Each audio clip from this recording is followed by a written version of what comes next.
Giving, liberating God, Father, Son, and Holy Spirit. Amen. Please be seated.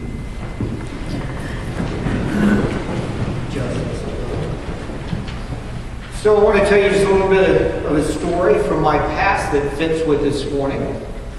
After I was promoted to supervisor within the Norfolk Police Department, I happened to be transferred downtown to the 1st Patrol Division, right into the gold sector. Now that was right downtown, right in the heart of the financial district, right in the midst of all these different skyscrapers they had in downtown Norfolk. Now downtown Norfolk, for those of you who are not familiar with it, the metropolitan area has about 2.5 million people. So it's a big metropolitan area.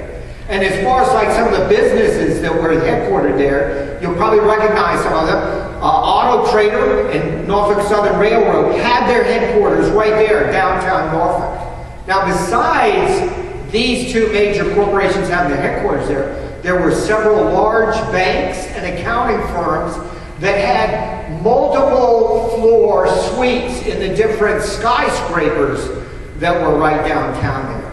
And downtown Norfolk also happened to be the hub of maritime law and courts. Now, I don't know whether you're familiar with any of that. I mean, it's kind of a unique, obscure kind of thing. But it's the locale. Norfolk was the locale where people came to claim sunken treasure. I mean, the stuff of pirates and dreams, gold and all that stuff. That's where they adjudicated those cases, right downtown Norfolk. Now, downtown Norfolk, just like here, had large festivals, a number of them every year. The two largest events drew about 100,000 visitors over the course of a 3-day period. So I paint this picture of what the gold sector was like because I want you to understand that there was, and still is, a lot of money that flows through downtown Norfolk. There were also a lot of grubby homeless people that lived in the shadows of the gold sector.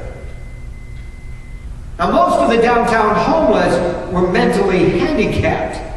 They were not handicapped enough so that they were kept in permanent facilities because they had several of those around the area where people who were mentally handicapped were permanently cared for.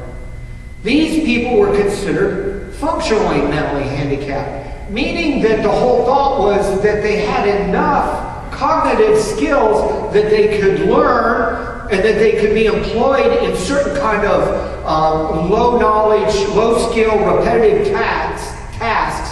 So in theory, what they could do was they could earn enough money and become a member of society. It's like the process that they have in schools where they try and integrate special needs students in with their normal population. There used to be a care facility that housed and guided the mentally handicapped downtown. It was called the Independence Center.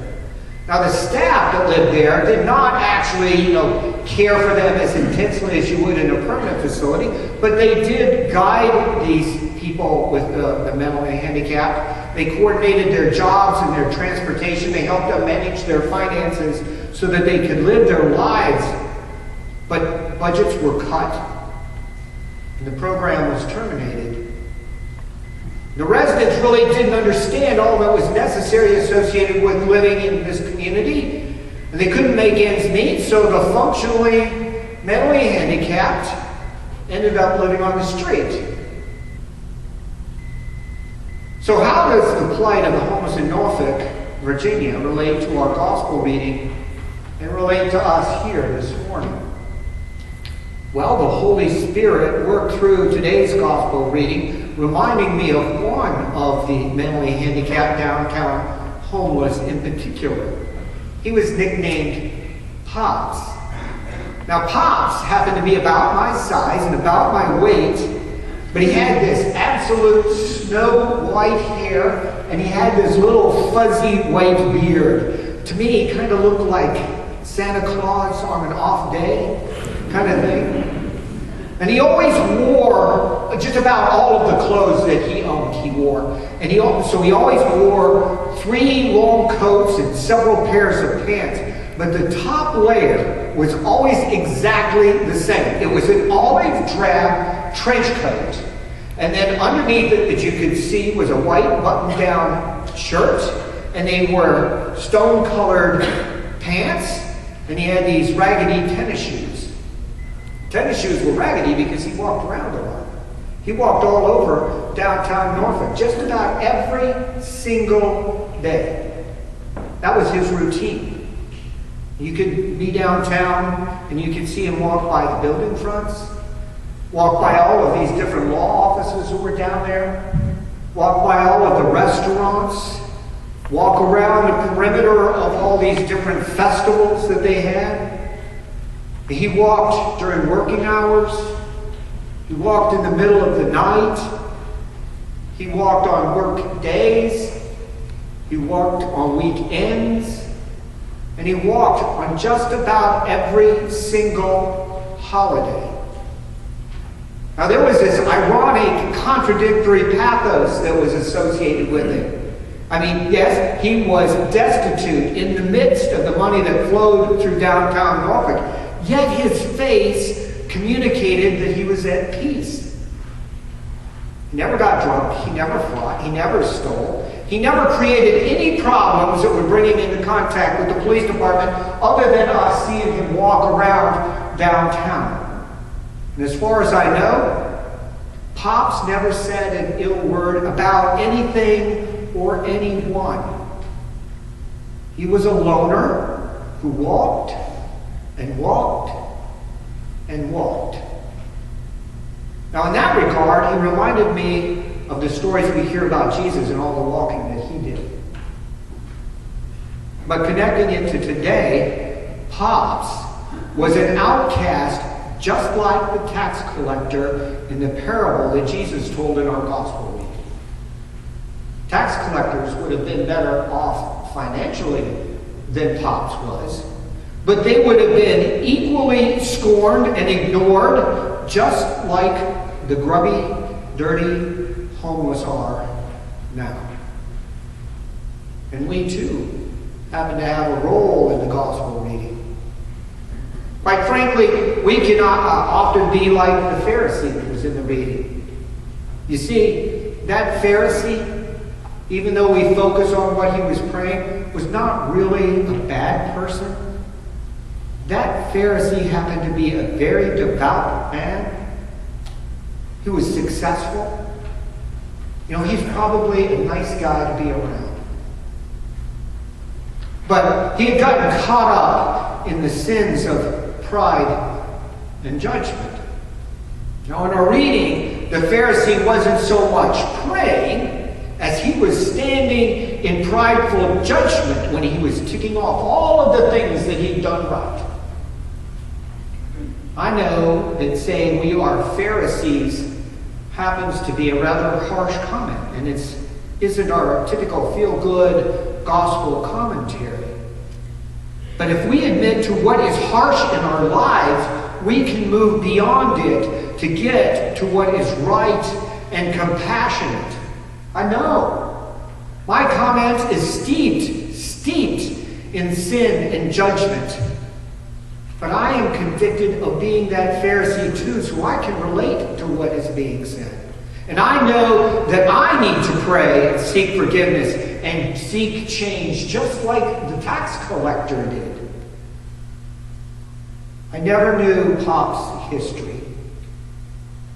But I did know from the veteran officers that were assigned to downtown Norfolk that he had been walking around the gold sector for as long as they could remember.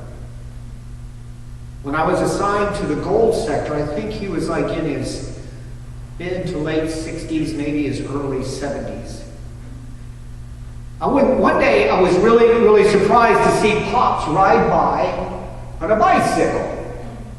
And I was having a conversation with two of my officers that were on patrol down there. And so, of course, we see this happen, and it's like piques our curiosity. So they kind of followed off after Pops to kind of catch up with him and see what was going on and find out more about this bike. So he told them that some of the people in downtown businesses had gathered the money together and bought him a bike. I mean, that is awesome. I mean, what a great thought. What a great initiative that was done. And then word made it around, and every officer on every single shift in the gold sector was happy that Pops had a bike. I mean, we were looking forward to seeing him ride around the downtown area. A couple of weeks later, I saw him walking again. And of course, he was farther up. I didn't get a chance to really talk to him. So I asked the supervisor who relieved me if he knew what had happened to Pop's bike. And he told me that Pop said that he gave it away to someone who needed it more than he did. I was mystified. Why would a guy who has very close to nothing give his bike away? Now, you can actually consider this from three perspectives. I mulled it over a lot, I know.